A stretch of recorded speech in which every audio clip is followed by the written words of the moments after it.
মোচার ডালের কোপ্তা বানাবো। এটা হলো মুগ ডাল। মুগ ডালটা ভিজিয়ে বেটে নিয়েছি। মরিচের গুঁড়ো, একটু হলুদ, একটু লবণ দিয়ে এটারে ভালো করে মেখে নেব। এই যে আমরা সব মেখে নিয়েছি, এখন আমরা এগুলি ভাজবো।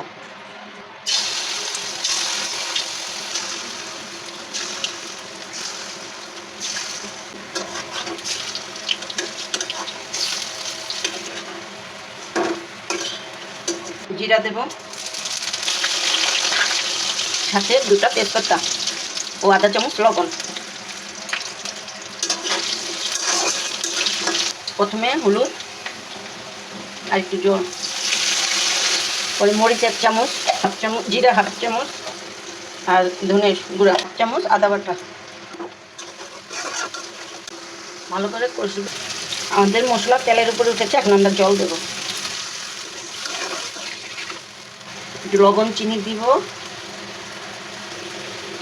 1 চামচ চিনি দিলাম। আলুটা একটু সিদ্ধ হবে, তারপর আমরা বড়াগুলি দেবো। এখন আমরা বড়াগুলি দিয়ে দেবো।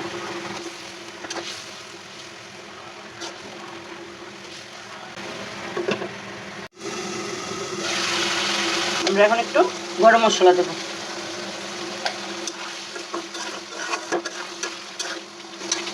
রান্না হয়ে গেছে, এখন আমরা নামাবো।